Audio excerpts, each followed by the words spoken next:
के लोग हैं उन्हें श्रद्धांजलि देने का। दूसरा होता है कमिश्नर पूरे उसके बारे में हमारे को जानकारी दे कि नगर निगम के क्षेत्र के अंदर, अधिकार क्षेत्र के अंदर क्या क्या दुर्घटनाएं घटी और उन दुर्घटनाओं से कोई जान माल का नुकसान हुआ, किसी की जान चली गई, वो सारी जवाबदेही देनी चाहिए। हमेशा चलता है, हम भी हंगामा मचाया, हमने भी खूब हंगामा मचाया और आज भी मचाते हैं, लेकिन जोश जोश में होश नहीं खोना चाहिए। कानून की मर्यादा का पालन करना चाहिए। जो बैठे हुए हैं, अब तो उन्हें 4 साल हो गए, उन्हें इतनी समझ तो होनी चाहिए कि हमें हंगामा भी मचाना है तो किस प्रकार से मचाना है। आपकी पार्टी भी नहीं है क्या? आप पहले प्री प्लान करके आए थे? दोनों पार्टी के लोग वो हैंडबिल लेके आए थे, वो बैनर लेके आए थे, वो तख्तियां लेके आए थे, आपकी पार्टी के भी पार्षद लेके आए थे। इसका मतलब आप दोनों की मंशा थी कि हमें हाउस के अंदर ड्रामा करना है, नाटकबाजी करनी है, और वो नाटक आपने दोनों ने मिलकर करी। मैं तो पहले ही कहता हूं, आप आदमी पार्टी और भारतीय जनता पार्टी दोनों ए और बी टीम है। ये सिर्फ दिखावे के लिए नाटकबाजी, होना जाना कुछ नहीं, चर्चा करना नहीं देना चाहते, सदन के अंदर समय व्यर्थ करते। हमारे 104 पार्षदों ने बोलना होता है, लेकिन उन्हें मौका क्या मिलता?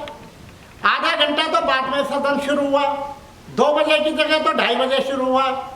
उसके बाद पौना घंटा, पूरे 45 मिनट हमारे इस नाटकबाजी में चले गए। पहले तो आधा घंटा वो चला गया, 45 मिनट फिर चले गए। तो क्या हमारे पार्षद बोलेंगे, क्या बात करेंगे? कि जोन सी, क्योंकि हम ये एक्सपेरिमेंट कर रहे हैं, दिल्ली के अंदर हम नया एक सिस्टम लाना चाहते हैं, और जोन सी कॉरपोरेशन के हालात खराब होंगे, हम उस कॉरपोरेशन को मदद करेंगे। 2013 तक, दिसंबर तक शीला दीक्षित जी मुख्यमंत्री रही। मैं एक मुद्दे से पूछना चाहता हूं, एक पैसा भी था बकाया? दिया या नहीं दिया? कोई पैसा बकाया रखा हो? जिस कॉरपोरेशन ने जो क्या दिया उसकी मदद करी, और वहां भी आपकी भारतीय जनता पार्टी की सरकार थी। अभी मेरे छोटे भाई विकास जी कह रहे थे कि मुकेश जी बोलेंगे भाई थारी भी खटिया खड़ी करेंगे और इधर वालों की भी करेंगे। महापौर महोदय, 2013 के अंदर जब कोई पैसा बकाया नहीं था, ये आपकी इस रिपोर्ट के अंदर है, 25 करोड़ रुपया 2012-13 का देना था, 13 का। 13 में इनकी सरकार बन गई। आपको पता है मार्च का 13-14 का जो बजट है वो मार्च 2014 तक होता है। दिसंबर में इन्होंने सत्ता संभाल ली। 2013 और 14 के लिए कौन जिम्मेदार है? 2014 और 15 के लिए कौन जिम्मेदार है? और 2016 और 17 के लिए कौन जिम्मेदार है? और 2018 और 2019 के लिए कौन जिम्मेदार है? भाषणबाजी, नाटकबाजी। महापौर महोदय, सरकारों का आपस में झगड़ा चलता रहता है,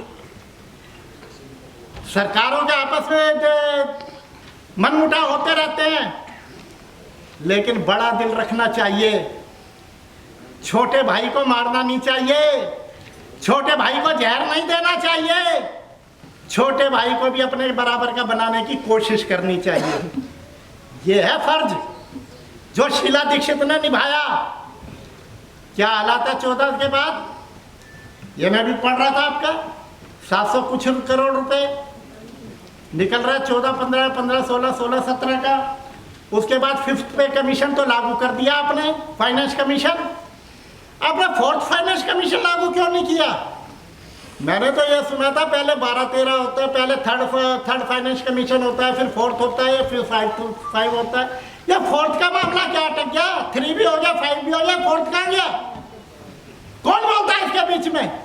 और आपने क्या संज्ञान में लाया? आप ये चीज, आपको ये सारी चीजें संज्ञान में लानी चाहिए थी।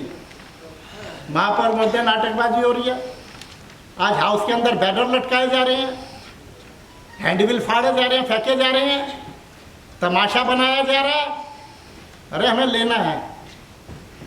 2012 का जो नोटिफिकेशन है, जहां तक मेरी जानकारी है, उसके अंदर उस नोटिफिकेशन में ना तो ये लिखा हम किराया लेंगे, ना ये लिखा है कि हम किराया नहीं लेंगे। ये भी नहीं लिखा हम किराया लेंगे, और ये भी नहीं लिखा हम किराया नहीं लेंगे। ये हमारी सहन शक्ति के ऊपर है कि हम उनसे किस तरह की बार्गेनिंग करें, किस तरह से हम उनसे बात करें और किस तरह का रास्ता निकलना चाहिए। और जहाँ तक बात है आयुक्त महोदय की, आयुक्त महोदय फिलहाल तो साउथ के भी कमिश्नर है, तो मैं समझूं कि शायद आयुक्त महोदय साउथ पर ज़्यादा मेहरबान हो गए और इन्होंने कहा कि 0 कर दो, लेकिन ऐसा भी नहीं है। पिछले कमिश्नरों ने भी 0 अपने बजट के अंदर लेके आए थे। इन लोगों को जानकारी नहीं है, ना सूत ना कपास, लट्ठम लट्ठा हो रहे हैं, ये हालात पैदा हो रहे हैं। महापौर महोदय, यदि हम उनसे डिमांड कर रहे हैं, आयुक्त महोदय अपना पक्ष रख लाए, जो उन्होंने साउथ वालों ने जवाब दिया होगा, लेकिन हमें अपने स्टैंड के ऊपर कायम रहना चाहिए। हमारे को उनसे लेनदारी का, अपना बकाया का मांगने का अधिकार खोना नहीं चाहिए। उसका एक कारण है महापौर महोदय, इन्हें नहीं पता कुछ भी, ये तो बस ऐसे ही चला रहे हैं। यदि आपने उनसे किराया मांगना छोड़ दिया, आपका ये सिविक सेंटर 20 साल भी खाली नहीं होगा, 20 साल भी।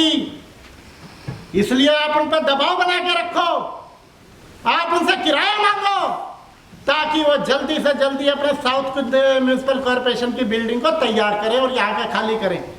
और जब हमारे पास यहाँ खाली स्पेस होगा, जब यह खाली स्थान उपलब्ध होगा, तो जिस तरह इनकम टैक्स डिपार्टमेंट से 80 लाख रुपए से 80 करोड़ रुपए साल आ रहा है ना, कुछ पोर्शन को हम और इसी तरह से दे सकते हैं। वहां से में भी 20-30-50 करोड़ रुपए की इनकम हो सकती है। महापौर महोदय, सोच ये नहीं होनी चाहिए, ये नहीं होना चाहिए हमारे नेता ने जो कह दिया ठीक है। अरे जो हकीकत पे लड़ो, अब 2500 पे लड़ रहे हो। मैं कहता हूँ ये नगर निगम सबसे भ्रष्ट संस्था है, मैं कह रहा हूँ ये पूरी भ्रष्ट संस्था है। यहाँ बहुत बड़े बड़े खेल होते हैं, इन्हें 2500 करोड़ रुपए के घोटाले नजर आ रहे हैं, हजारों करोड़ रुपए के घोटाले नजर नहीं आ रहे। हजारों करोड़ रुपए के घोटाले हो रहे हैं, वो इनकी आंखों में पर्दा बंधा हुआ है, और जो घोटाला हुआ ही नहीं उस घोटाले की बात कर रहे हैं।